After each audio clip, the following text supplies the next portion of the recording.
હવે આપણે ભાગ 1 અને 2 ની પ્રવૃત્તિ કરવાની છે. તો ભાગ 2 નિમિષાથી અભય સુધી ભાગ 2 છે. તો ભાગ 2 માં તમને જે ચિત્રમાં વસ્તુ આપી ને એમાં વધારે વસ્તુ છે એની ઉપર ગોળ કરવાનું છે, પછી એનાથી ઓછી છે એની ઉપર ચોરસ કરવાનું છે, ને એનાથી ઓછી છે એની ઉપર ત્રિકોણ કરવાનું છે. બરોબર?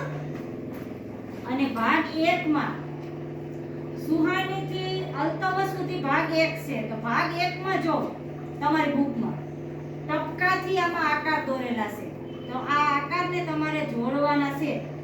ચોરસ, ગોળ અને ત્રિકોણ છે. બરોબર? તો એ ટપકા છે ને એની ઉપર તમારે કલરથી લાઈન કરી અને એનો આકાર બનાવવાનો છે.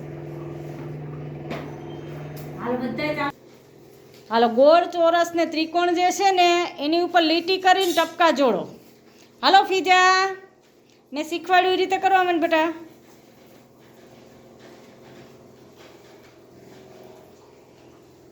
હજી આરવ 2 આકાર બાકી છે એ બને.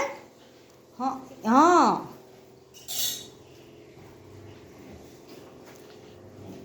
સુહાની લીટીની ઉપર જ ટપકાની ઉપર લીટી કરવાની છે બેટા. આકાર બનાવવાના છે. જે ટપકા છે ને એને લીટી કરીને આપણે આકાર બનાવવાના છે.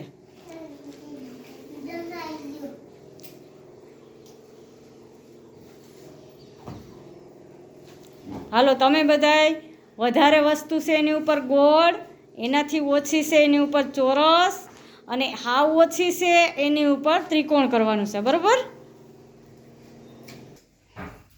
હાલો ટપકા જોડીને આકાર થઈ ગયા તમારે?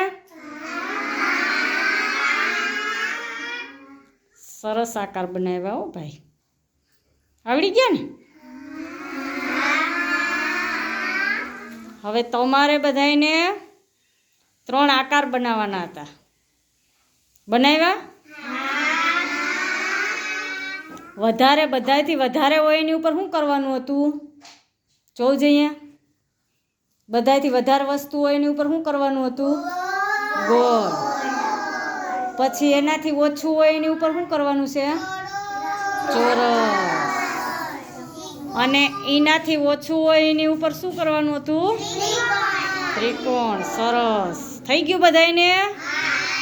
સરસ. બહુ હોશિયાર હો ભાઈ.